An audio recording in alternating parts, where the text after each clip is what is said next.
Okay, good evening again to our viewers and our supporters. We want to take this time to welcome you to the Liberian View Discuss. And this episode is episode 36.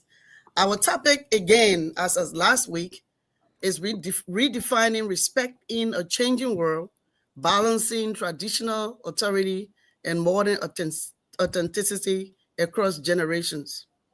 We have professional individuals on our panel. Each panelist will examine the topic on how younger or older generation view respect. That is respect evolving due to shifting social norms, whether identity issue, mode of communication, etc.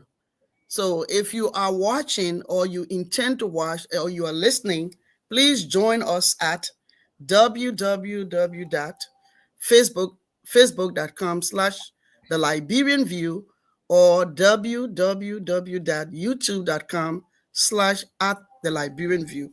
We now give the opportunity to our panelists to briefly introduce himself, and after we will start the discussion and they will give you their own perspective.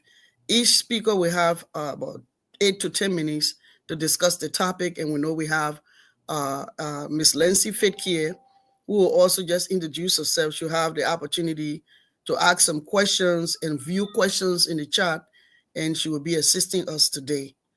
We want to say welcome, and we are looking forward to your input on this discussion. So our panelists have just joined us, and we want to say thank you because she's been here since 4 p.m. We have Dr. Christine, who will introduce herself, and then we'll start the discussion with her. And we know that others will join later on. Dr. Christine, the floor is yours. Yeah, thank you for having me. I guess I'm supposed to do a quick intro. My name is Christine. I reside in the DMV area, and I think what would be relevant for the conversation is my background. So I am Cameroonian of origin. I was born in France, and my family moved back to Cameroon when I was about 9, 10 years old. And so I spent my formative years in Cameroon in boarding school. So that's quite the unique experience. And then when I was 17 years old, I had the opportunity to continue my studies here in the US. As far as family background, I am the last of five kids. My parents grew up in a family where my parents have been married for they're celebrating 48 years next year. So 47 years they've been married. Um, and I'm the last of five kids, but I'm also a glorified auntie. I have many nieces and nephews and a lot of younger cousins. And yeah, so I think that's enough relevant information for the conversation. So that really that's about me. In terms of profession, I'm a pharmacist by profession. I work in community pharmacies mostly. So yeah, I'm excited to be here, and yeah. Okay, thank you so much. We have other panelists that will be joining us. So we'll just start with you. Ms. Lindsay Kier, do you want to say anything before we start the discussion with Dr. Christine? Hello, everyone. I'm Lancy Kier, and I'm just here, supporting my mom, but also I'm here to, add into the discussion about respect when it comes to the family dynamic.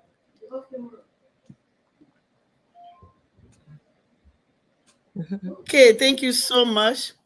And so we will just go strictly to Dr. Christine. You heard her educational background, her family, and where she was born in France. Those are different kinds of area and nations that she grew up in, and then finally in the United States uh, where she did pharmacy. And so, Dr. Christine, I know that you all are, when they talk about younger generations, you fall within that group, and we know that we have different understanding due to social media, due to uh, uh, Western changes. A lot of people talk about the Western culture, Mhm. but we know that we are Africans always try to maintain that culture, but we know that there's some social shift when it comes to that. Either maybe the older folks want, maybe they're very rigid when it comes to maintaining their culture. What are those difficulties, challenges? What is the reason that it is changing? How can we balance it? So we give you the opportunity to just provide some perspective, especially looking at the two generations. The floor is yours. Yeah, absolutely. Um, I, I think you mentioned like considered younger generation in this conversation. I'm thinking probably has to do the crowd, the viewers crowd. Interestingly enough, I I I I find myself where I'm like an in between, right? In that um I'm in my mid 30s, so I'm a Gen Z. So that's like a different cohort altogether.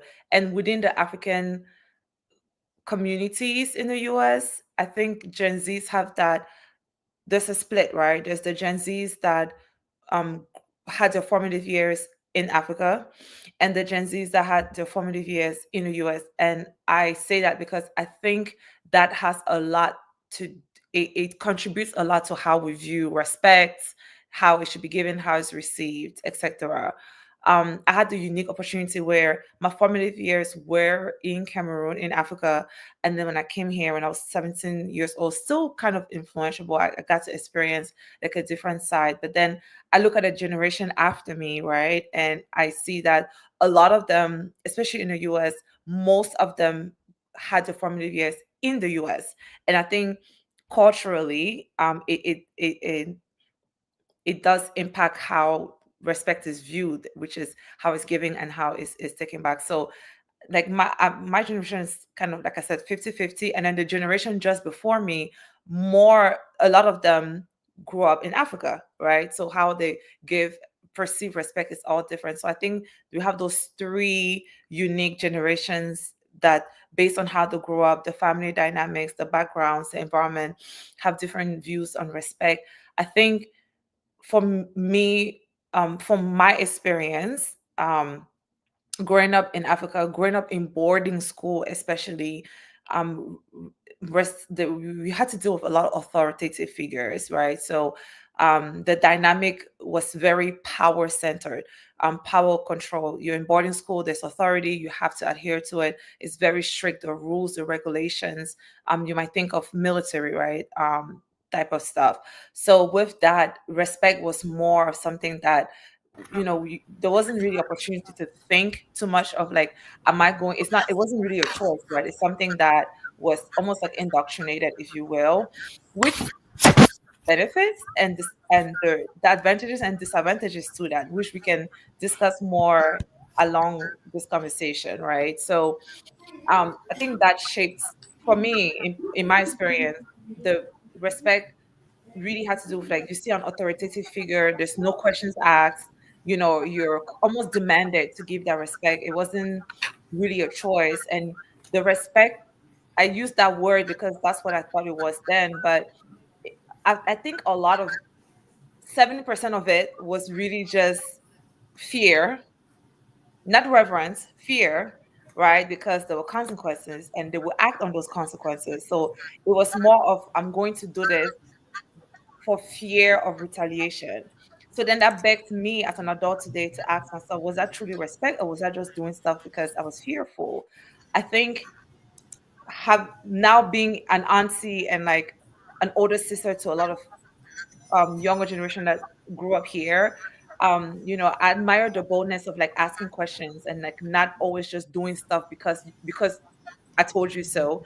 While I still think there are advantages to that, but I also admire like the boldness of like, but why? And trying to understand. So I think I'm very interested. I'm very excited and curious to see how our conversation is going to go. But I think where we grew up, how we grew up, the family dynamic really had a lot, really factor, shape our view of that word respect, right? And then when now that I'm saved, I'm in the Lord, and at when we talk about respecting God and like respecting religion and having a reverence for it, I'm starting to, that's like a whole other definition altogether, right? There's more like compassion and empathy, like with that respect, where it's like I'm willing to do it, I'm doing it willingly. But then when you look at the relationship with parents and authoritative figures, when what how I grew up, it wasn't, I don't know, we just did stuff because that's how you do it, and nobody really fought it. And if you fought it, then you were considered a bad child, right? So I don't know what is respect really is. I don't know anymore, but that's just my 2 cents. I hope, I know I rambled a lot, but I hope somebody got something out of all of that. Yeah. Yeah, Lindsay, I don't know whether you have a question for Christine, because I was just looking at whether you think, I know that in the African, especially your generation, ours was just quite different from yours, because ours was like, you do it, that's it. I, Hmm.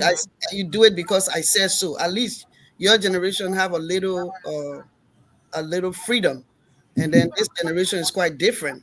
So we're just thinking whether, you think, because, has this particular, do you think the younger generation, your generation and the younger generation, are they look, I mean, are they looking at the fact that because there's been some sort of shift in our social norms, like, individual rights, you have your personal boundaries and, self-expressions, when it comes to, conflict, so do you think, maybe the older generations, like the older generation, are they looking at maintaining that authority? That's why they're rigid and they don't really see, that, respect, according to the younger generation, respect should be mutual, because you cannot say, you know, your 30 or 40 years old child, or even 5 years old child should respect you if you don't respect them. I mean, do you think, there's a shift in, our social norms? Again, I think my generation, which is Gen Z, like I said before, most of us, to some extent, grew up with that same mentality of like, I told you so, and you do it. I would say, for my, when I was, at least till like when I was 15, 17, when I was still influential, that's a lot of how I grew up. And then I see the people after me, which I would say like maybe Lance's like cohort, right? Age group, where it's like you see a lot more like freedom, like questioning things. I think there's a respect that's kindness, and there's a respect where it's like where I think there's room for both. There's room for because I told you so, and then there's room for explaining, right? Like not just ruling with fear, which I think is a lot of what we experienced. Um, I think there's room for like not just ruling with fear, but ruling with compassion, where it's like these are the reasons why I'm telling you that to do this. But I also think, on the other hand, younger generation needs this room for appreciating the wisdom that comes with the older generation, right? I think really is the delivery is what makes all the difference, because when we lead with kindness and we lead with like understanding and compassion and really explaining to the individual why it's important, you see then that the respect comes easy, right? Where you don't find the need to be so like authoritative and almost like just do it because I said so, right? Because you grow up and you see the world and then realize that some people have their own selfish needs. And so if an individual was ruled by fear, where it's like, do this because I told you so, because I'm older than you, if you're not careful, an individual that's treated that way will grow up to just listen to what anybody says. And that on its own can be very dangerous, right? Like it can be very, very damaging, because if the person of authority has does not have good intents, maybe they're trying to exploit like if they're being like exploitations, or maybe the predators, um if a child grows up just thinking that and I should do anything that an adult says, it can go left very bad. The wrong person will really take advantage of them, and God knows what damage that will do. So there's a balance. How do we find that balance? I don't know. I really don't know, but I think there's a balance. Lindsay, do you have any question, comment? Not really a question, but just to piggyback off of what Dr. Christine said. I feel like when there's open conversation, um, especially when it's has a basis of respect, it allows for people to feel, especially the younger generation, to feel comfortable to want to speak to their parents.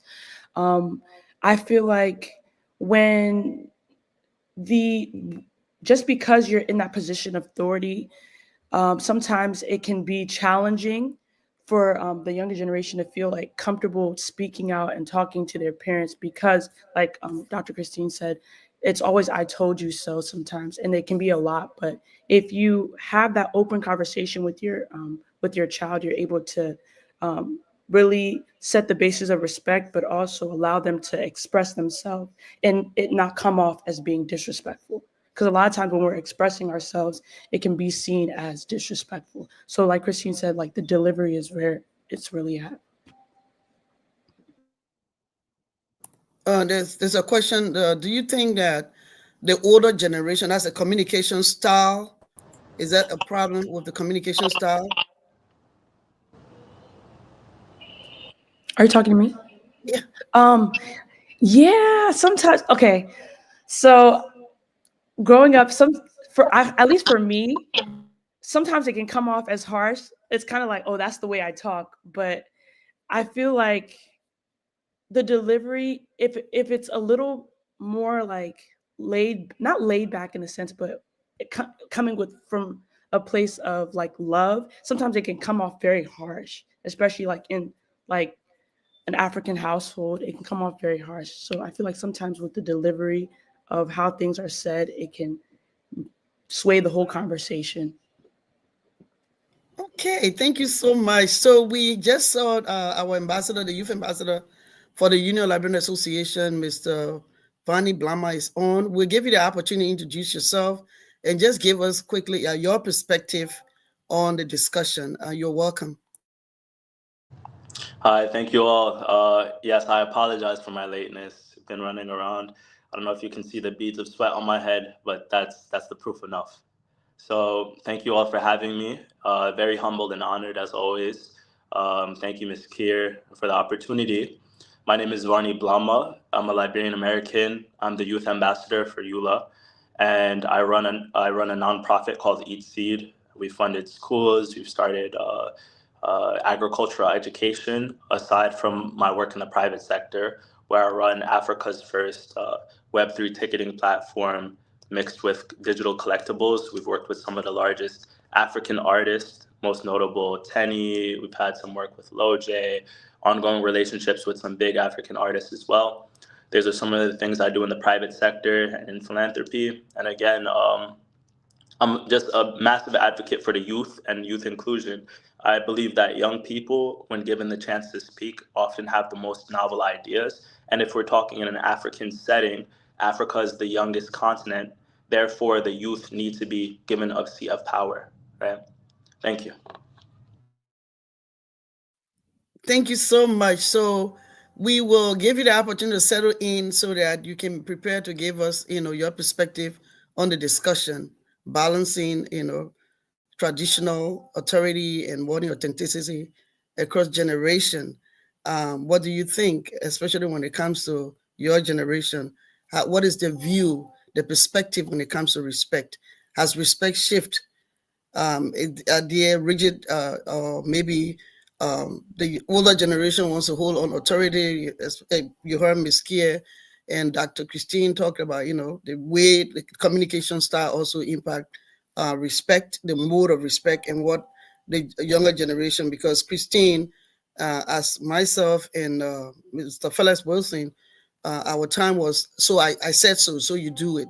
We never questioned authority when we were growing up. We didn't question our family authority, our pastor authority. We did not question, not even the authority, the neighbors, because it's like where we grew up, it was like, I mean, in Africa, it was like your neighbor is also watching you, what you do. Like it was even a taboo for you to have a boyfriend, someone visiting you. When they come, like your grandmother or someone asks, Don't you have work to do in your house? Why are you doing here early Saturday morning? You know, it was very harsh. I remember when we used to go to church, we never used to wear pants. It was later on. It was kind of a very embarrassing to even wear pants when I was growing up. So I didn't see older people wearing pants. So there are a lot of things, like it's not like here a child will tell you, "You're not my parent." Where we grew up, your neighbor was your parent, and if they see you on the road doing something bad, they would whip you and then send you home, and then they will come and tell your parents. Your parent will tell them thank you for whipping you. So it's not like that, you're not my child or mind your business. I have my own rights. We have no rights. So you can think about it and chime in the discussion after we listen to our own Mr. Felix Wilson. You'll be the next to see what give your perspective on the discussion, because I know others will be listening even after, because this is on live Facebook and YouTube. Others will be listening because the most important thing, we want to make sure that people start thinking about it. How we are aware that it's shifting, and I think it's going to shift more. But how can we maintain it regardless and despite it shifting? So we give the floor to Mr. Felix Wilson, member of the Liberian View. You can introduce yourself, because I think those on the platform may not know you, but we know that those who our viewers know you very well. Okay. Thank you, Madam Chair. Apologize for being a little bit late. So I missed the introduction of our guests, but I'm happy to share this platform with you all on this all important topic. As Madam Chair stated, I've been with the Liberian View for a number of years now. I've enjoyed participation in a plethora of topics that have helped to inform, educate, and explore ways to make our Liberia a better place. Um, I live here in the Virginia, near the DC metro area. Professionally, I'm a program financial manager in the federal space. Um, I'm a family man, an entrepreneur at heart. And lastly, I like to be known as a Peking with mad love for Liberia. And so, with this perspective, I come to this platform once again to delve into a topic that I think is very important. It befits the time that we live in.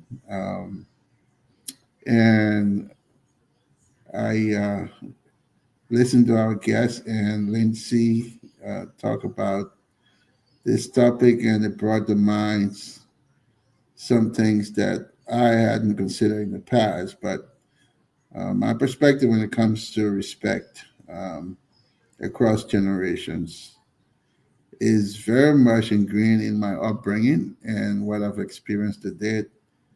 Um, a little bit learned experience after going to college and becoming a professional, but I got to start from my home training. As was stated here earlier, grew up in Liberia in a very traditional household, two-parent household, Christian based, and where truly that biblical concepts, spare the rod, spoil the child, was practiced. So we pretty much had to do what we were told. Very little questions asked, and to a large degree, right? For what it's worth, it worked. What do I mean by that? I'm like the last of 10 children, and I can proudly say I think all 10 of us, in our own respect, live successful lives. Um, Today, we, for the most part, matriculated to the U.S., and it's interesting because on this topic, I've had several um, discussions, heated discussions with my siblings, right? Being the youngest in the group. And interestingly, the majority of them tend to criticize our parents for how we're raised, and think that they were too rigid. I'm more of the opinion, you know, they did what they did based on what they knew, right? And for me, the fact that I was able to move to another land and still be successful, utilizing, benefiting from that training from my parents, I give them that credit. Um, uh, Notwithstanding, I've had to learn and adjust, right? My kids would tell you, I have three, two boys and a girl, that it's been tough adjusting, because I'm used to, when the elder talk, that's the final word. But as Dr. Christine has stated, the the youth of the day do not just believe in taking a command and executing. They must understand what you're asking. It took me a while to learn that, because when I remember vividly so many times fighting with my son, because when I tell him something, a lot of times he would ask me why.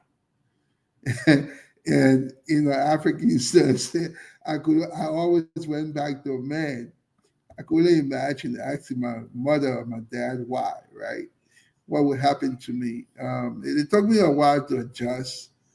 And even now, sometimes it's tough because you feel that you know better, you want the best for your children, and you're trying to guide them in the right way. But at the same time, we have to understand they are more exposed, right? Um, Through all these social media and other platform out there, which we must admit a lot of us as parents don't are not as frequent and up to date on them as the younger generation are, and so they come with this different mindset, different knowledge. They learn faster, grow up faster, mature faster, and so it makes sense when they ask the why. And so I've had to adjust over the years to try to make sure that when I'm asking my son or daughter to do something, that there's a explanation behind the acts, that they truly understand why I'm asking them to do something. And I think that's the one area in respect today that, as two of the previous callers have said, goes both ways. And I heard somebody talk about the balance. I think that's true. Um, and then lastly, I think for younger generation, just trying to be successful, getting into the workforce, whether one likes it or not, you're forced to practice respect. You grow into that from experience. You find real quickly that character does matter. That treating others as you would like to be treated does matter, and that respect in the workplace goes a long way to getting you um, at the next level in your career progression. And so, I guess I would land on uh, the whole notion that today respect is indeed a two-way street. I think there's still a place for the adults to claim some level of respect, right? But still, we must understand that as we work with the younger generation, um, it's not it's no more just do what I say, but it's more do what's best for you. Give direction in the sense that they understand truly what you're asking them to do, and they see the benefit in doing what you're asking them to do. Thank you. Thank you so much, Mr. Wilson. I think, Lindsay, do you have anything in the chat? Um, Oh, can I? Yes.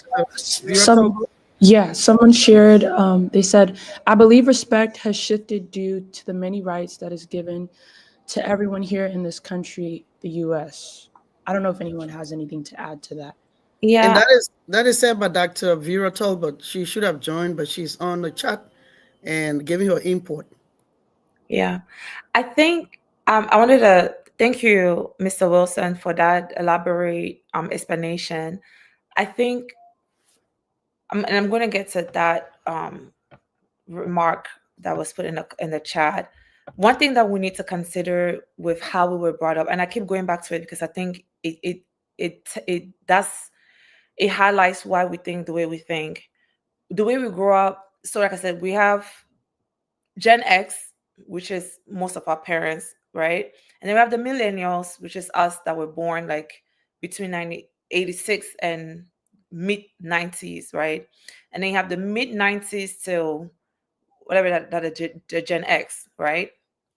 And so for a good half of the millennials like myself and the Gen X, we grew up in households where we didn't have a lot of one-on-one with our parents.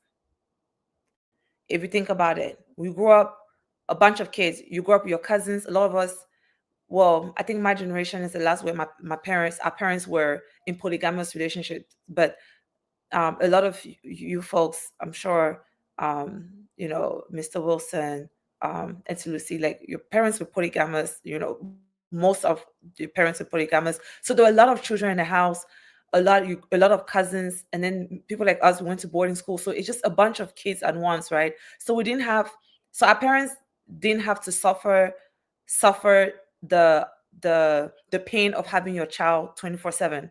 That's the truth. So I'm sure I know I asked my mother why. I know I did.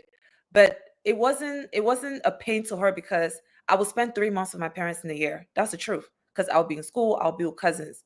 So yes, I will ask her why, but yeah, she'll give me the same response, right? But she didn't have to suffer through that pain. Meanwhile, people like you, Mr. Wilson, who have kids, your kids are with you all the time, right? They don't have the luxury of growing up in households with lots of kids, boarding school, all of that stuff. So you're forced to deal with those children day in, day out. And so that's where the term gentle parenting comes in, because my mother, she 3 months out of the year, she could just support me. She just knows at some point she's going to ship me off somewhere else and I'm going to be raised amongst aunties, uncles, and school and all of that. So I just wanted to, I think that is important because it like the tolerance, right? The tolerance level. So I commend the new age parents, like, and to listen, Mr. Wilson, because you have to deal with a lot more than your parents had to deal with. Honestly, you have to deal with them day in, day out. There's no shipping them off. You're gonna go spend holidays with your cousins. No, there's none of that. Like, especially in America, they're here with you. The most they can do is go to school, but after school they're coming back home. So it's harder. It's harder. And I was discussing this with one of my friends who were the same generation, were millennials, were mid 30s, and her father is polygamous. He's a chief in the village, and he has like 4 wives. And her father was complaining to her that you don't respect me because you don't call me.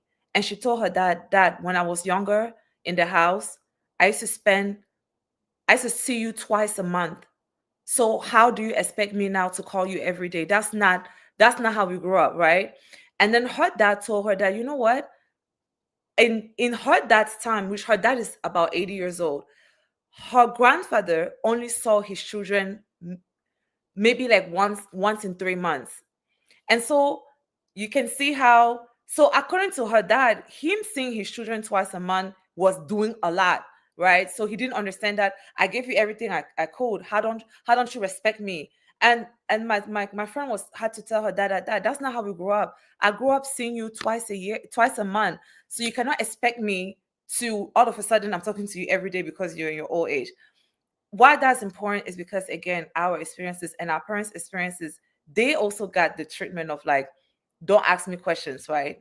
Because I told you so. So I think that matters. So coming back to the comment of like, or because of how things are in America, I don't think it's a bad thing. the truth is, a lot of times, even as an auntie, I find myself where I'll tell my niece something, do this, right? Maybe she's here, I'm trying to take a nap. I'll be like, go over there. I don't, and she'll be like, why? And I have no explanation. I'm just doing what I was taught. So maybe they should be asking why, because a lot of times you just find yourself doing stuff that is like you cannot even explain. Meanwhile, it's simple. You know what? I'm tired. I really need to rest. Can you please go over there? But no, I had to kind of relearn those bad things where it's like you're just shouting, just chasing the child without go over there. Why? Because I told you so, and then you get mad, and then all of a sudden they're on timeout. No, they just ask the question. What will be the why can I not just say I'm tired? I want to take a nap. I'm going to hang out with you later on. Can you please go over there? Because respect is also being kind, and respect is also being transparent, right? So I don't know that because they're in this culture, it's a necessarily a bad thing. I think home education, like Mr. Wilson, you mentioned, the way you guys were brought up, you matriculated to the US and you became successful.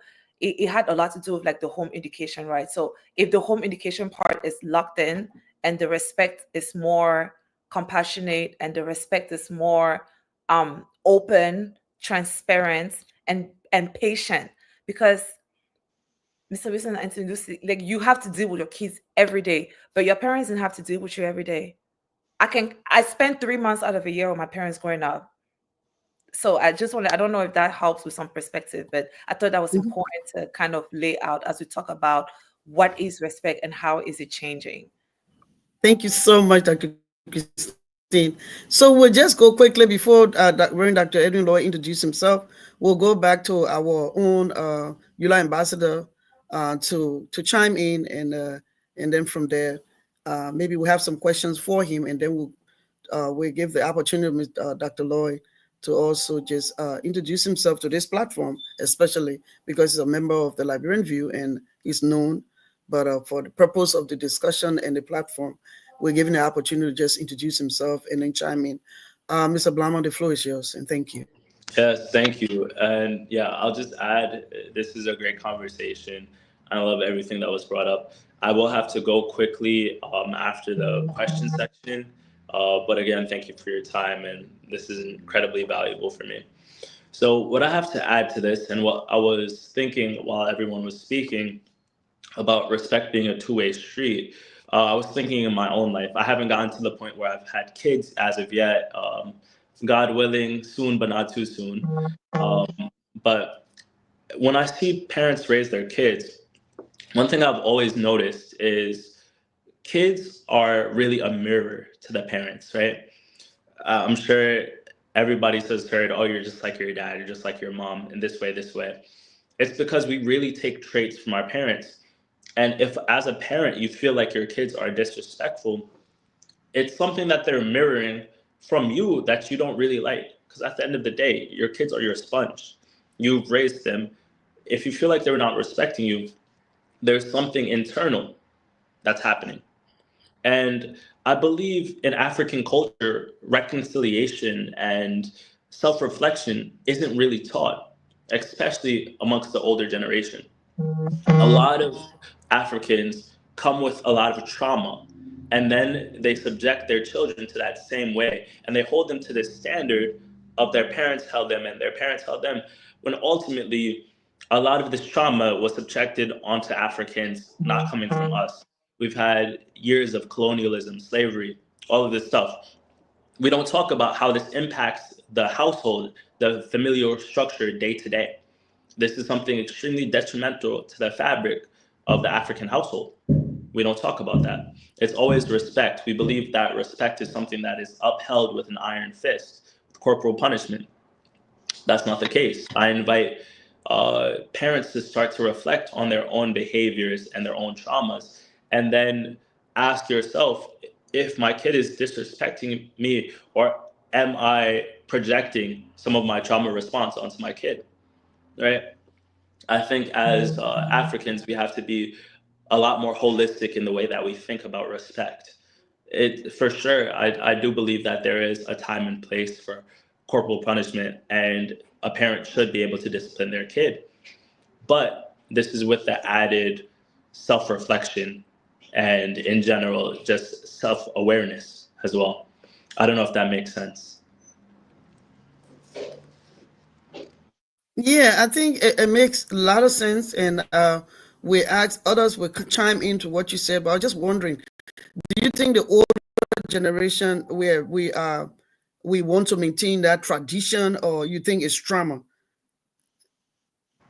There's two things, right? A lot of us have trouble assimilating to our new environments. And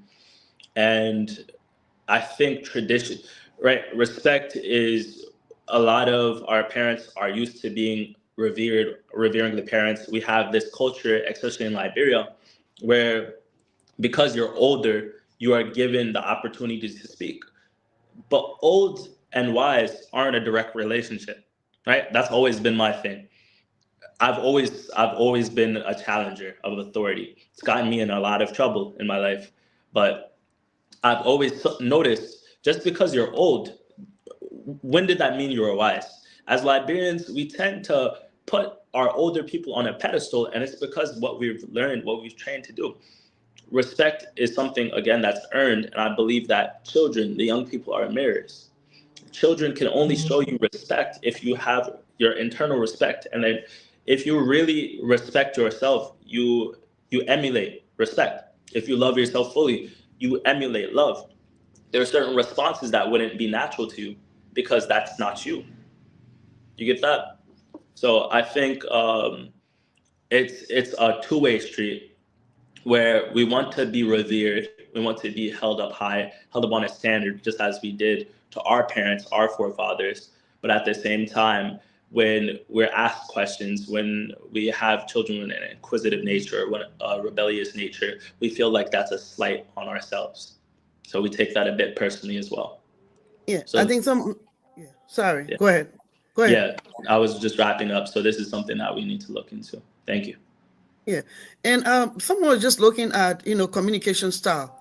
I think from my perspective and actually from my life, I like to I will always love for my children, and I'm glad Lindsay is on this call to come to me and tell me something, to tell me anything we can discuss.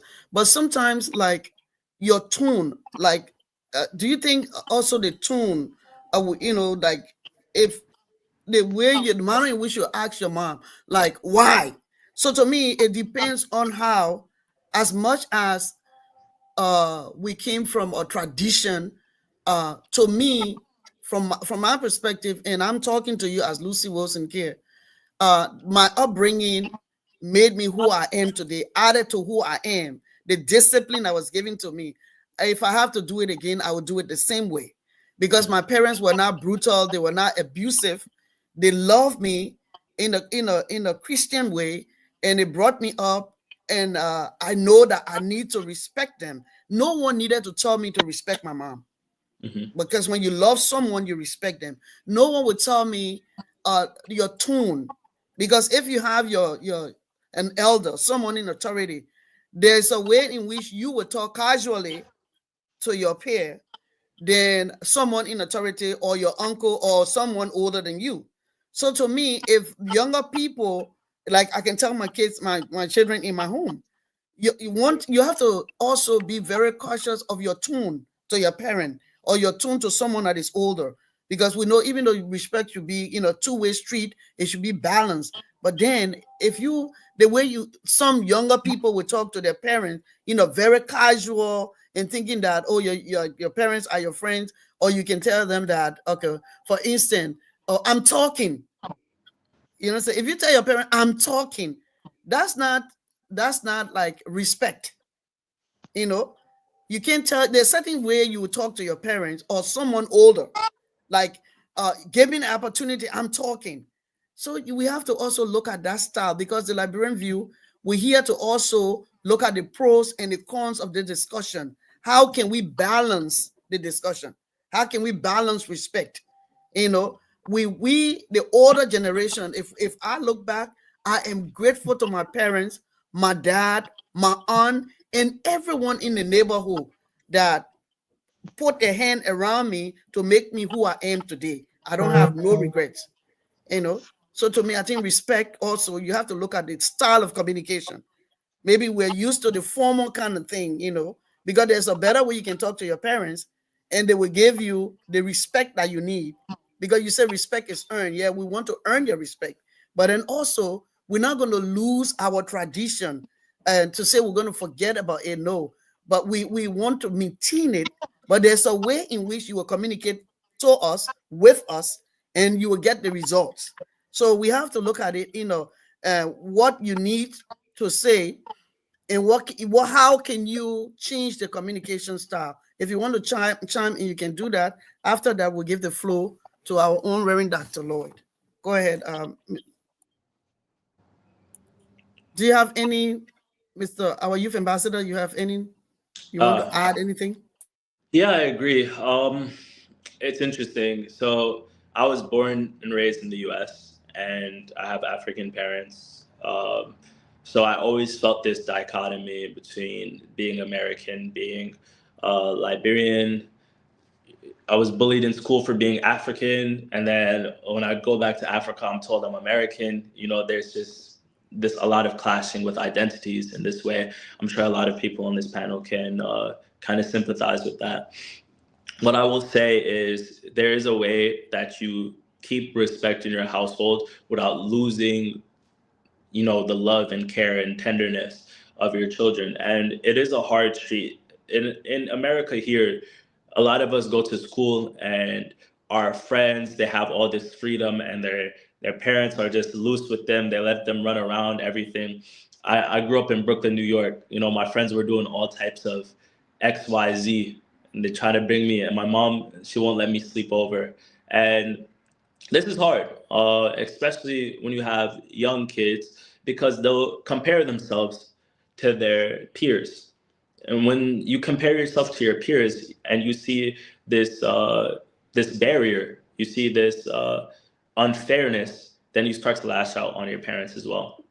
So I think it's a very nuanced approach, right? Where on one hand, you have to instill a great amount of pride into a child of where they come from for them not to question the things that come from back home, right? I got back in touch with my African heritage. I've always been very strong and very proud, but I really started becoming active like 5 years ago or something when I turned 20. This was a change in my life. This marked manhood for sure for me. And when I reached manhood, I decided there's something that I need to grasp onto for my identity. African parents, when they're assimilating to the US, the only thing that will keep that tradition strong is making sure that there's pride in the African heritage for the kids. That's the only tying factor.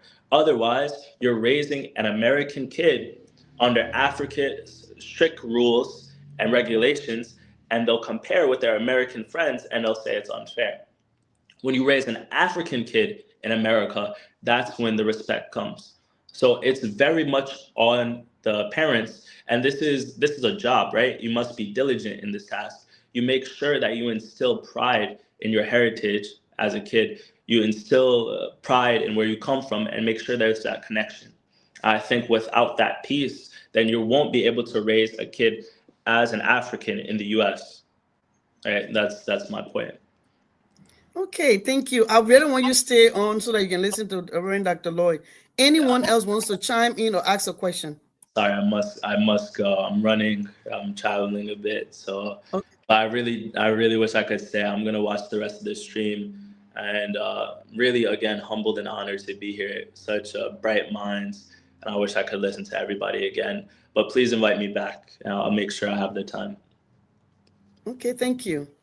Thank you So we very much. now thank you so much. Thank you for coming in, and we'll be looking out for your question in the chat if you don't mind.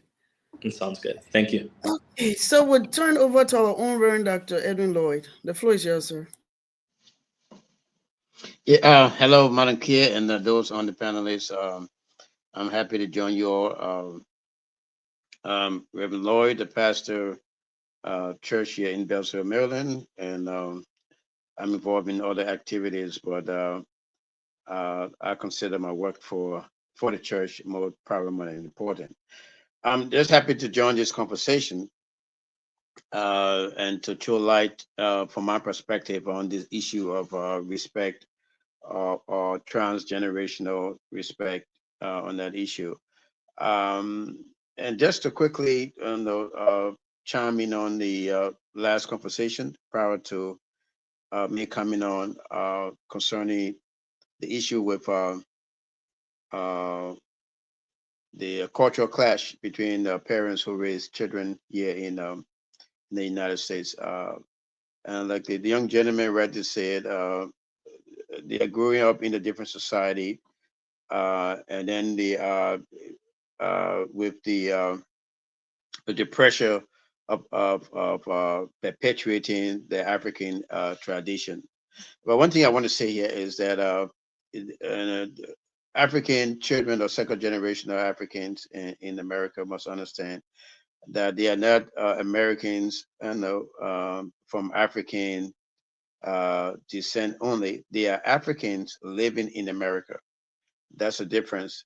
And when I say that, to say that is that when you consider yourself an African living in America, then that means that you are to uphold your African values, traditions, and those principles that have existed for centuries that have caused your people to strive.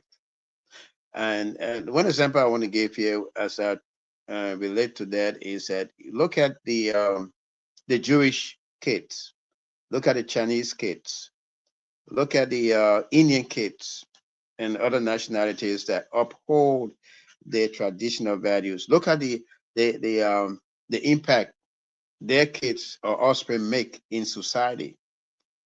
You don't find them, you don't find they are the least amount or least amount of people or least category of people to find in trouble in jail, and they are the category of children or offspring that you see striving and having very reputable and respectful professions.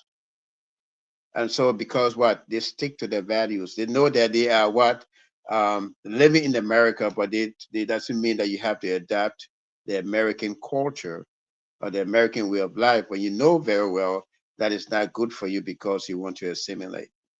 And this is very important, and that's the struggle that African parents have. And also it's important to like to say the burden is on the African parents to make sure they communicate that to the children. We are in a different society. You can use corporal punishment, but what happened is that the more effective means of communication of reprimand is to be able to sit that child down, look in the eye, and have a very frank and succinct conversation with them. It said that knowledge cannot be what beaten into the head, but knowledge can be interpreted so that the brain will what transform it into its own language. And so, therefore, if you sit a child down and begin to talk to them, explain to them exactly why you are taking certain decisions concerning their way of life, they may understand. And you give examples to them as the reason why you are doing this and because of your concern. And they will be able to interpret and understand why you are doing it. So, but whereas in the African setting you can use force, you can use that, but in the American setting, there's another way you can do it through communication, and you can make it very forceful in that aspect. And because what the kids need to understand is that we all live in a world that is systematic, the world of system and principles. No matter where you come from, you have to abide by principles, system, and rules. And the world we live in, naturally, there are natural systems and laws. There are civil systems and laws that govern us so that we will be protected from ourselves and protected from those who want to harm us or from the ills of society. These laws are put in place for our own protection. And so in your home, if your parent is trying and to restrict you and give you guidance so that you will become someone that they will be proud of tomorrow, you must understand the purpose for which they are doing that. And so that's why traditions and laws are set in place because what? For generations after generation to strive. So the Bible says, train up a child in the way they should go. And when they are old, they will not depart from it. And so the second generation or third generation African children in this country must understand that. And most of the time, those parents that keep the children, that those students that young men and women that follow the tradition and instruction of the parents, they always thrive. And most of the time when I go to graduations, yeah, I'm so proud of children of African descent that shines during the graduation. They are the valedictorian and so forth there because and most of them are what excelling in the things that they are doing because they obey and make sure and understand the fact that they are Africans living in America and not Americans living in America. You have to understand that concept in the process of that because other nationalities from other places that are striving in this country to not and link up far away from their tradition because you know that's one thing that hold them up.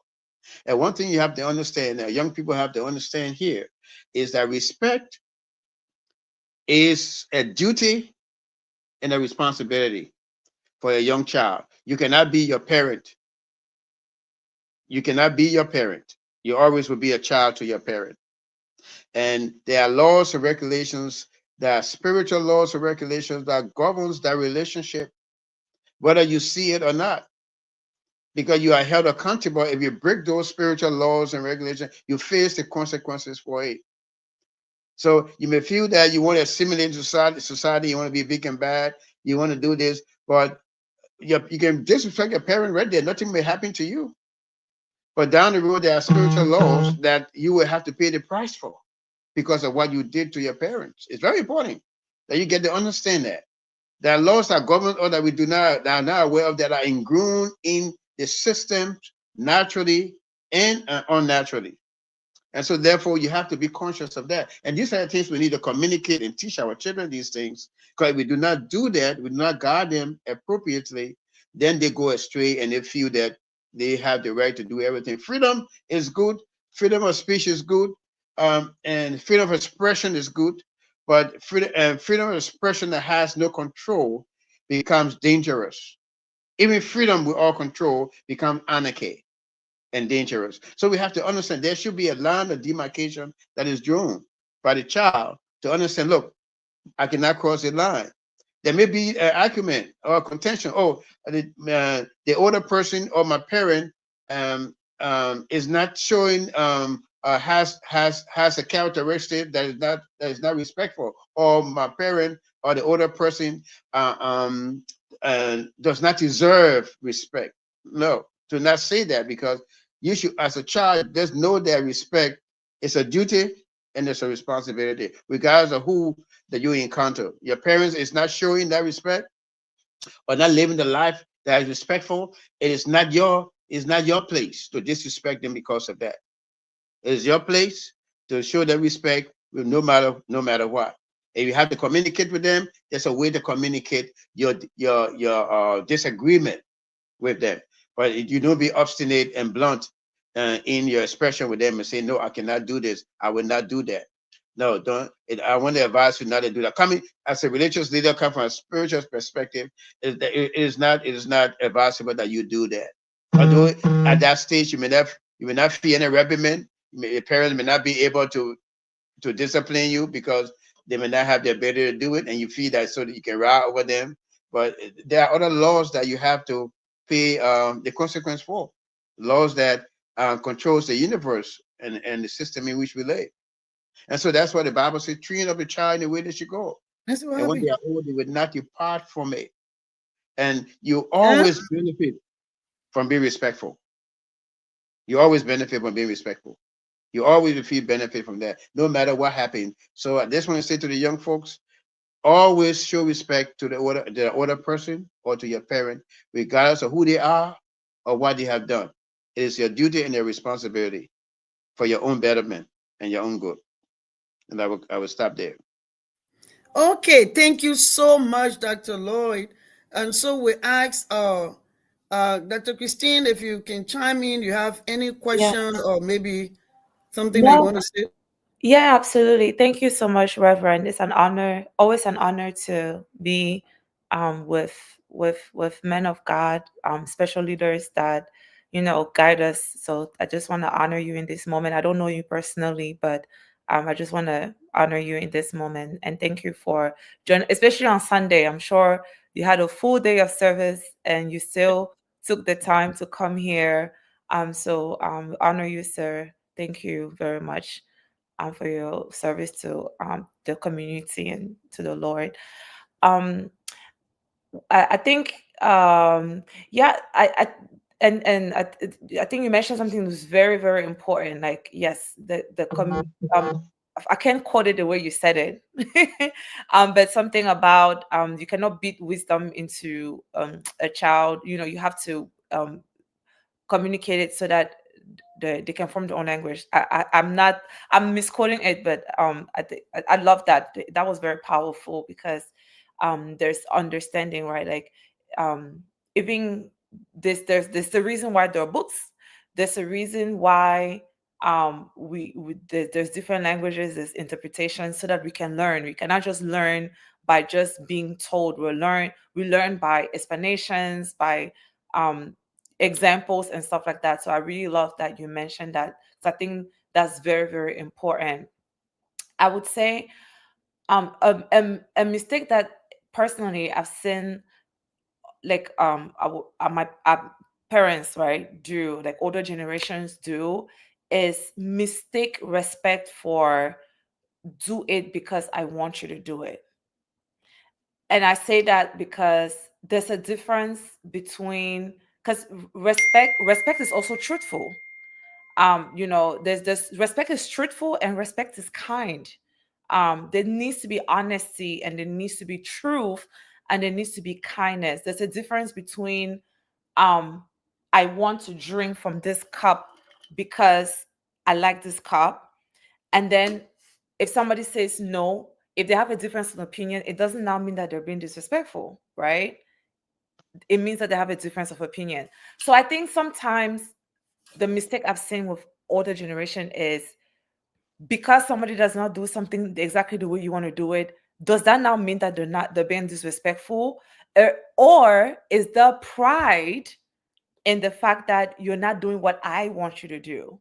I think there's a space, and I'm not saying in choices, like definitely, like choices like going to the streets, all of that. Absolutely, I agree 100%. Like I grew up in African household in Africa. I'm very happy that I was not allowed to do certain things. Definitely, I'm talking about just different things, not like life changing things. I think sometimes I've seen where we're being accused of being disrespectful, not because we're not actually being disrespectful, but because we just decided that I want to choose something else. In God, in his sovereignty and in his kindness and his love for us, gives us free will and he gives us a choice. And the wise do what the Lord wants them to do because we know that that's the wisest things to do. But in the moments where we choose to be disobedient to him, he doesn't punish us for that.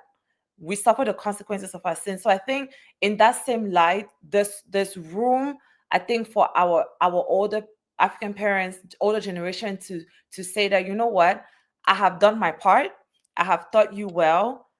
If you choose to do something different, you will suffer those consequences, but it doesn't necessarily mean that that child is being disrespectful.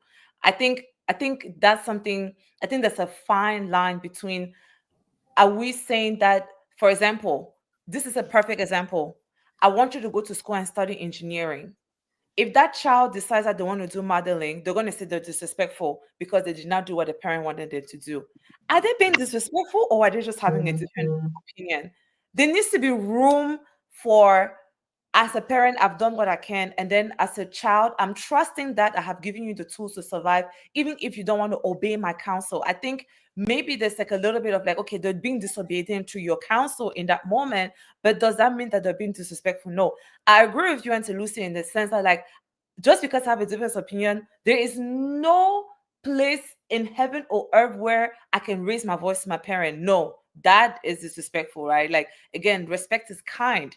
Even if I don't agree with my mother or my father, I owe them the calmness and the stillness. There's no place, no matter what, where I'm shouting at my parent. I think that's wrong, right?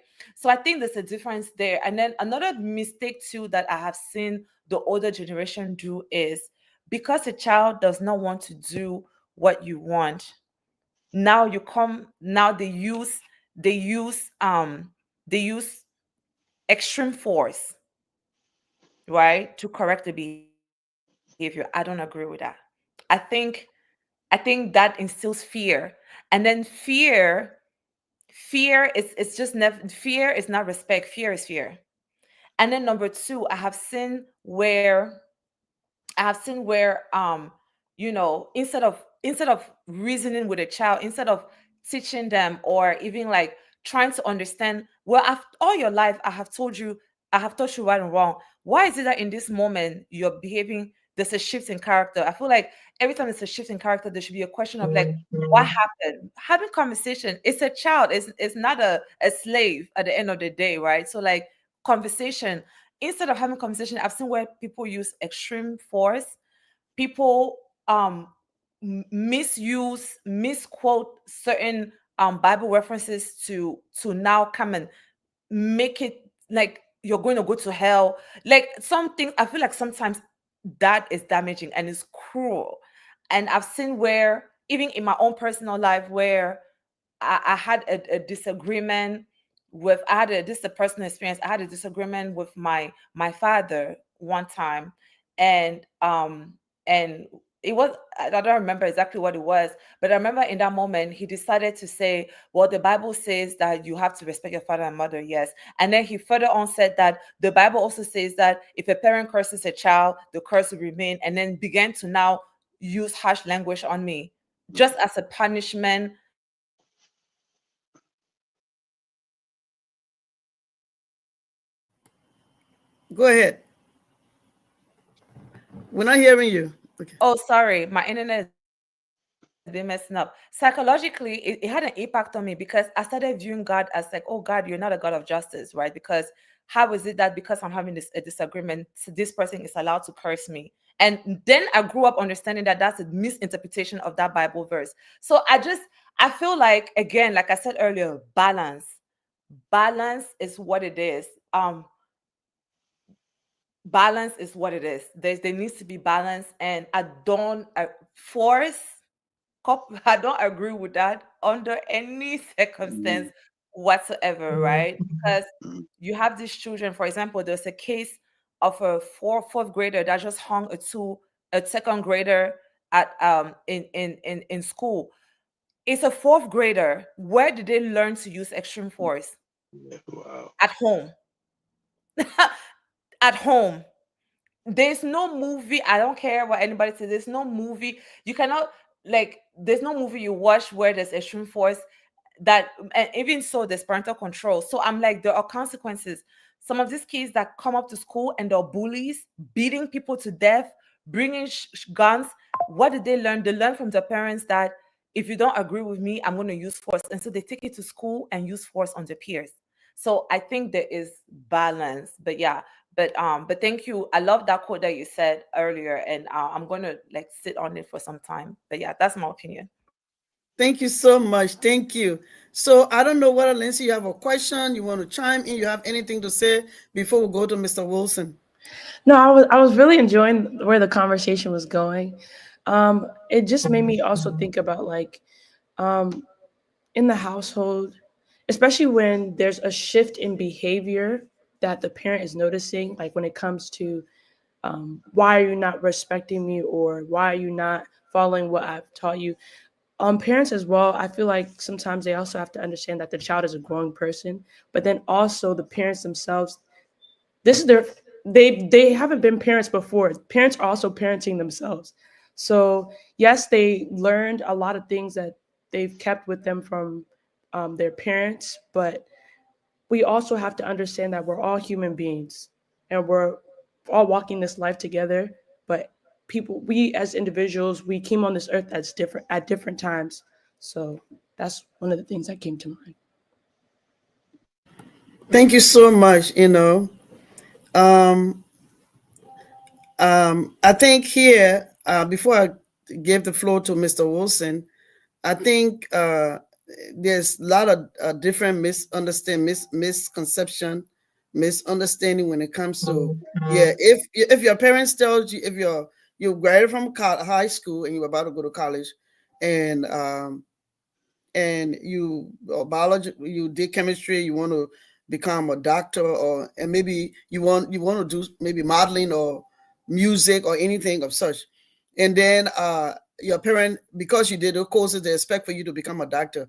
I think right now some parents, I know it was very rigid to say, parents will say, oh yes, oh you didn't respect me, but I don't think that's disrespect. If the child, I don't think our generation, we, especially those in maybe in those days, yes, people will say that's disrespect because if your parents tell you to do certain things, you must do it. So disobedient is disrespect. But I think that thinking is shifting, and I will ask Mr. Wilson to chime in. The floor is yours.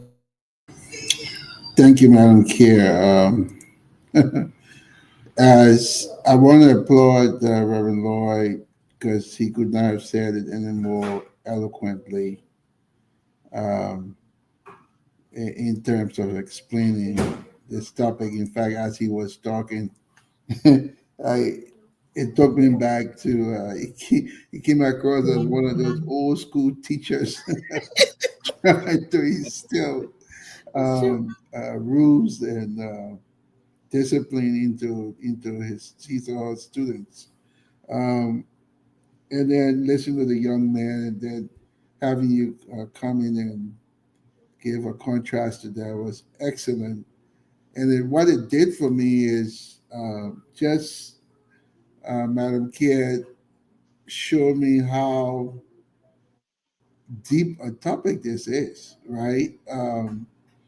It is wide, um, and I don't know if we're even doing it justice here, because as Reverend Laura was talking, I started to make some notes about other areas that we could look at, right? For example, there's clearly a difference in this society if you were to compare white quote unquote children to black children, right? One of the things that I always marvel is um, when I watch a white family operate, the conversation, how the kids just go back and forth with their parents and talk about just about any and everything. And very seldom do I observe that in black families, right? Once in a while, you see that, and I'm always excited when I see a family that really converse with each other. But we don't find that often, and there are many reasons for that. That's why I say the topic is so deep. It's not as simple as saying, "Oh yeah, they do it better." No, if you're going to really delve into it and do justice to the topic, then you have to look at all of the other reasons that make it possible for them to do it better, right? The cultural differences, the advantages. You go on and on, right? The other piece that came to mind that I jotted down is the American experience versus the non-American and or African experience. Growing up in America is different. You grow up faster, you age faster. I mean, everything happens faster um, over here. Whereas in Africa, I remember growing up, people were in their late 20s and 30s still living in their parents' homes. You know what I mean? We grew up later in life. And then there's just that differences. Peer pressure in the American sense is completely different than in the African setting. All right. And then there's the America versus quote unquote, since we mostly um, uh, talk about Liberians here, I will use Liberia as an example, right? America versus Liberia. It's completely different environments, especially if you look at the Liberia of today, right? You have to take into account the war impact, poverty impact, lack of opportunity for the youth. All of those things influence how they interact with the elders. And truth be told, um, everybody, old and young, are fighting for survival. That I don't know if that respect in Liberia setting nowadays can be viewed the same as the Liberia of old, the ones we're talking about here, the ones that Reverend Lloyd just so eloquently talk about. And then another piece that's widely overlooked is a mixed household where you have an African married to an American, right? You again, two cultures, completely different cultures coming together, trying to raise kids with different ideologies, different backgrounds. Um, it's it's a challenge and it's deep. Yes, there are, as Reverend Law explained, there are some basic principles that don't change. We all ask to respect one another. Forget about even whether they're adult, non-adult. It's just a life decency, something to have, and it's even more important today than ever before. But the challenge, the pressure on respect, it's never greater than now. I mean, you look around the world, just look here. I'm not trying to be political, but the rhetoric that coming out of this recent political campaign, to see some of our leaders, right? Now elected president, some of the things he said over the days and years, and now he's called to lead such a great society, yea, the world, right? How does that play on our youth and how they interact with the elders? Some people can say, well, he said it, so I can say it too.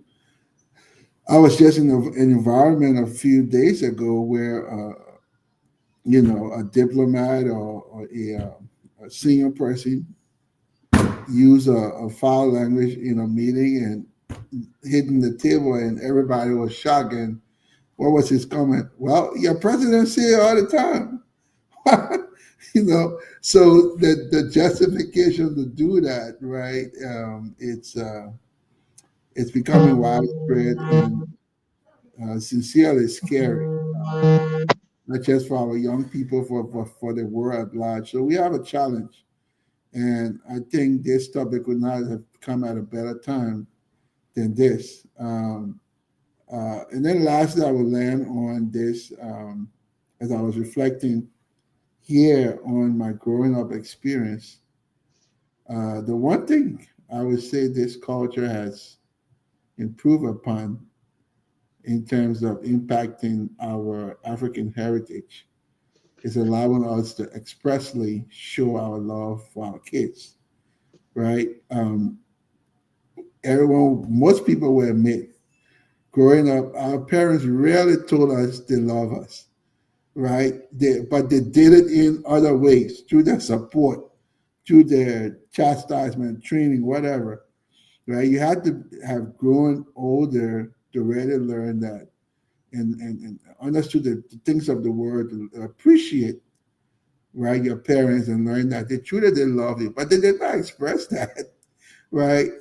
I could not tell you how many times I've had, and it just comes natural, right, to tell my son, my daughter, I love you, right? And I think the culture here is one that forces you to do that, but we also, through learning and being exposed, understand the impact of telling your child that you love them. It's unmeasurable, right? It's exponential in its impact, and so I just wanted to land there and tell you, Madam Chair, we may have to bring this topic back. Yeah, There's just so yeah, much to explore. Thank you. yeah. Actually, I would really like for Reverend Lloyd to come back for the next because we'll need to have a closure on this. But I think we'll be in the month of the last first week, first Sunday in December. We ask Dr. Christine to please come back. But we really want to also engage Caucasian and others to come. So we will, all discuss it together. I think from that perspective, we can have a closure. So yes, we will be discussing it. And actually, Reverend Lloyd, I really want for you. You'll come back and you'll be the last person to speak. Having said that, we ask Reverend Lloyd to chime in, especially right now because we want to respect the time that we allotted to this particular discussion. So we'll go around, and I think I will give Reverend Lloyd, the last speaker. Actually, I will give the opportunity to Lindsay to let us know, what do you think, what do you want from a younger person that will be listening to this discussion? What do you want for them to take away? What do you want for them to learn from the discussion? We know that the communication staff is different. We like, most young, older person, other generation like it to be more formal. You guys are very casual with your friends, and so it comes to the home to be casual with your parents. Whether there's some, we need some cohesion when it comes to communication. So let us, someone that will be listening, young as you are, listening to you. What do you want to let them take away from the discussion? Because we know we'll have the final discussion in the month of December. The floor is yours, Ms. K. Thank you. I just want to say thank you for having this discussion. I really feel like it's impactful, especially as a young person. I would say not just for a young person, but also for like a parent or someone.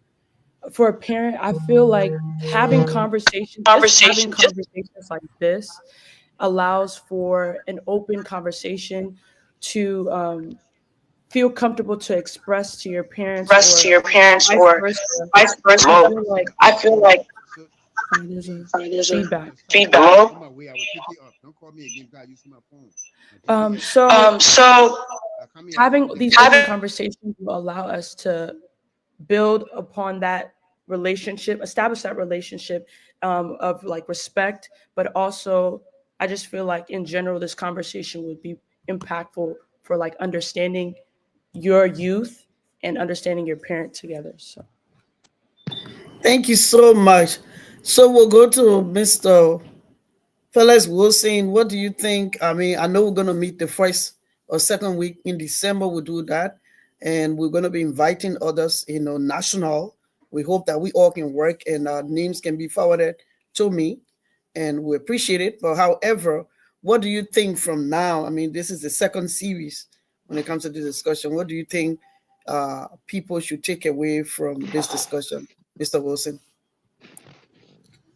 Yeah, I want to go back to again, piggyback off what Reverend Lloyd says, that I believe there are two things can be true at the same time. And so I believe that there is, as he stated, um, no place for not respecting your elder or your parents, right? And Dr. Christie mentioned, you know, you can have a conversation without raising your voice and being rude, right, to your parents or an elderly figure. And so, in that respect, I would admonish all young people, irrespective of race, origin, creed, to be respectful in those regards. Listen, ask questions, have the conversations, but do it in a respectful way. Um, and then my second and last point is put your education to use. That's why you go to school. And I'll give an example. I came to this country from Liberia, very green in the sense that I didn't have a whole lot of worldview. My worldview was what I was taught and grew up and learned in Liberia. And I went to college, and I tell people all the time that one of the best subject I ever took was a topic on civil society, right? Just learning how to coexist amongst people.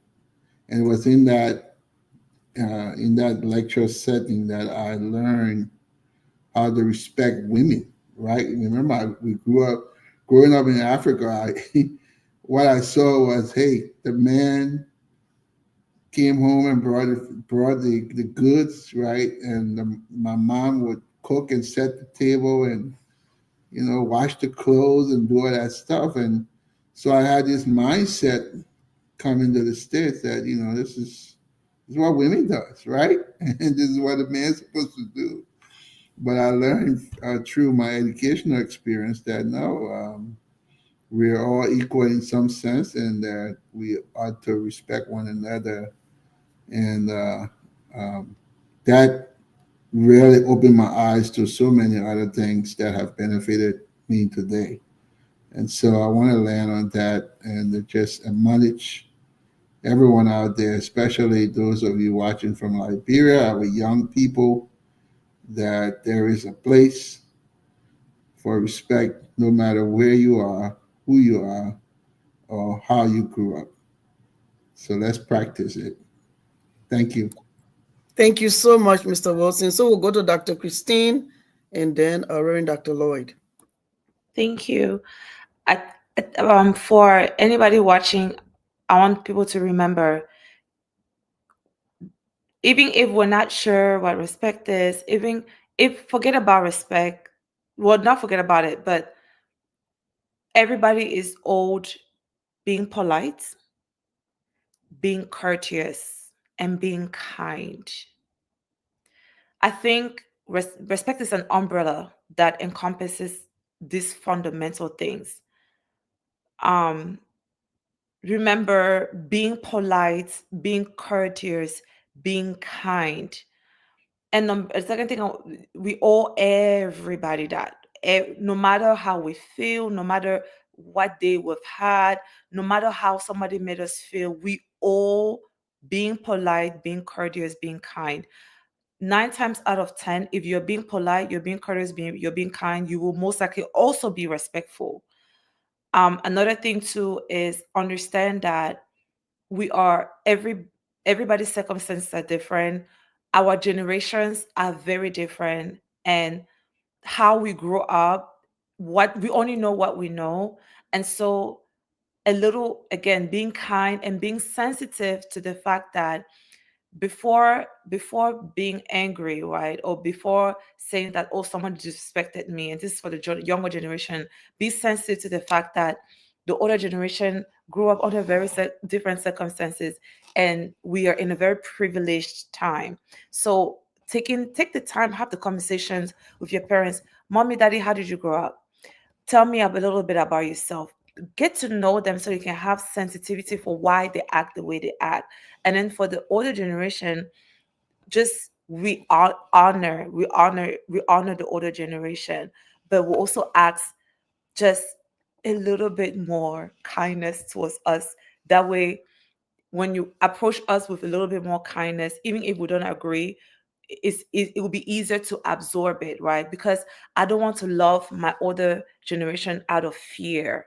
Fear does not lead anywhere, because if I fear you, I'll just wait for the day that you're no longer on earth, and then I don't have to worry about you. But I want to respect you because I honor you and I want to reverence you. So just ruling not with fear, but leading with kindness. That way the respect part will be easy, very easy. But at any circumstance whatsoever, it is never okay to be disrespectful. Even if the person, your parent was being disrespectful to you first, whatever you feel about it, never, there's no room for disrespect. It does not lead anywhere. Always be kind, polite, courteous. Thank you so much, Dr. Christine. Thank you.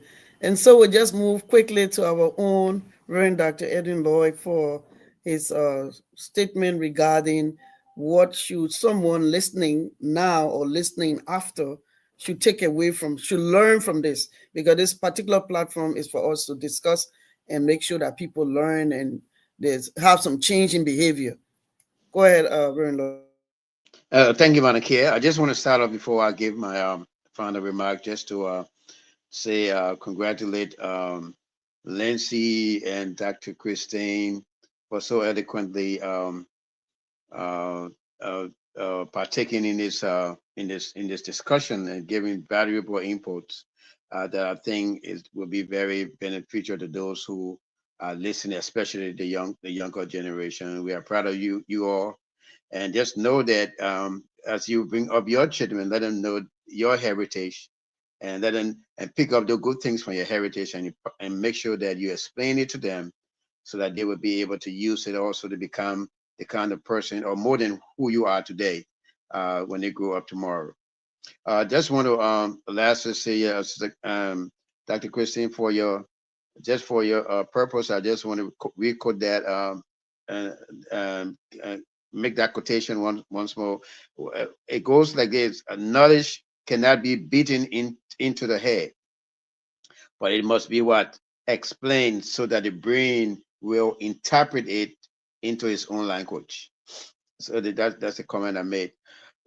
Just my closing remark to everyone else, and what I want to be the takeaway is that um, the home is the classroom of life, and no other classroom can train you for life better than the home. And for those who are unfortunate to have a home, basically they have to rely on God, or they just have to be able to rely on faith to be able to navigate the challenges of life. And so for younger generation, like I stated, and I re-emphasize that respect is a duty and an obligation. Also for parents, you have to understand that your child will have to navigate life for themselves. Your role is to train them and to be able to discern what is right and what is wrong. But you are not the one to be able to direct the pathway to their destiny. They must be able to exercise their free will in doing that, and you must support them along that path. It's very good that they only get to understand that. And so, therefore, you do not make decisions for them, but you guide them along the pathway of the decisions that they want to make. And make sure as you're bringing them up, make sure that you bring them up in a way that they will know how to make draw a line between what is good and what is bad. It's very important. And that's what you as a parent has been given to them for them to understand that. So it's very important that we get to understand that your child must be able to exercise their humanity and be able to explore who they are, to become the person that God has sent them into this world to become. They cannot be you. I know sometimes it will be a person you want them to come in that come take a different path, but they have their own pathway to life. Let them make that decision so that they can shine in that way. I had the experience with my daughter. She was going to graduate school. She wanted to take a path, and I explained to her the reason why I wanted her to do what she should do. Another pick up another course and and take another path. And I explained it to her. I gave her all the benefit. I gave her the resources, the materials, and I left it with her. I said, go and research for yourself and see what is good for you. And I forgot about it. And after several months, she came back and said, oh, yes, I researched. I think this is where I want to go. I think you were right. But it was not my decision. It was hers. But I explained it to her and I showed her the resources and the reason why I think that would be the right path for her as a parent and as someone who probably understands that vocation. And she came back and said, yeah, you were right. And so that's how you should engage your kids.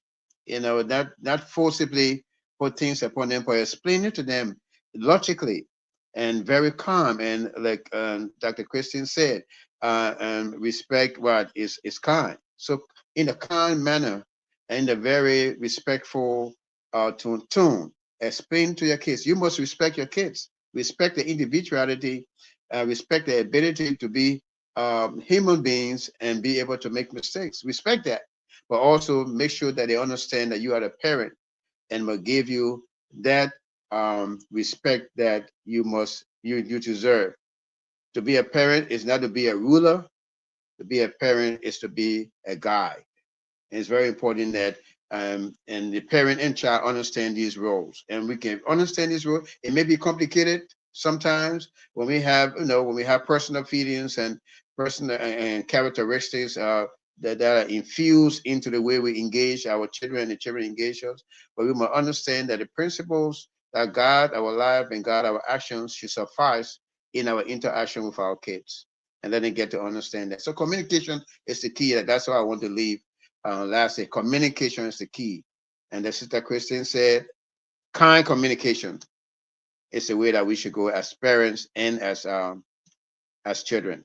And I will conclude on that note. Well, we want to say thank you so much to our panelists for such a brilliant discussion and feedback. And also, I know that if you're watching and if you're a parent that maybe you don't know the, I mean, for instance, if a child tells you they want to become a physicist and that's not what you want, we want to make sure that this platform give provided you some resources, some tools that you know the difference between the child wanting to choose what they want to become and the respect. Uh, because this particular platform, we're here to make sure that we bring up these discussions so that we can learn and make some changes and make some changes in the home. What is respect and what is not, and what are some of the misconceptions that anything the child does is that disrespect. But so let's understand what is respect. So we're going to also have to call in other nationals, not Africans, to also come and join us on the 15th of December, I think, for a closure of this discussion. What actually respect is, and what are some of the misconception about respect, and what respect is, and what respect is not, and disrespect is not. You know, because if a child wants to choose their own path, that's not disrespect. But because the way we were brought up, that you anything your parents say you must agree, and if you don't agree, that means that's disrespect. So that line between disrespect and respect, and what constitute disrespect, what constitute respect, we'll be discussing that when we get back on the 15th. So I want to say, like Reverend Lloyd said, I just want to chime in. Also want to say thank you to Lindsay for joining us and also helping us with a lot of things when it comes to flyer. And Andrew Kia, also you all have been very helpful, and also to just participate in the discussion. We say thank you. Dr. Christine would love to have you back on December 15th. Look at your calendar and let me know what it is. And Felix, Mr. Wilson, thank you so much. Wearing Dr. Lloyd, just trust me, on the 15th, wherever you are, I want to make sure you come so that because I mean it was you carry us back, to think about, yeah, we must hold on to our values, our belief, and making reference to other nationals like the Jewish, even the Hispanic. They keep their culture, and even our other African, like those from Ethiopia, they keep their culture. I'm not saying that they don't have a certain population, certain group of their kind that disrespect. I'm not saying that, but they keep to their culture. And when you keep to your values, you respect your parents, elders, your days will be long on earth and you will prosper. And that's true. But like balancing the traditional and the modern generational when it comes to respect is where we think that we, the older generation, needs to really review it. And we're hoping that we're doing some justice to this discussion, to this aspect of balancing that traditional and the modern kind of respect. So we're hoping that you will join us on the 15th, and we want to say to our viewers, our supporters, we want to say thank you for always just sharing and making sure that this discussion is heard worldwide, and that's our hope. For now, we want to say thank you, and we see you on the 15th of December, the same time. Thank you all. Thank you. Thank Thank you. you. Good night. Thank you. Yes.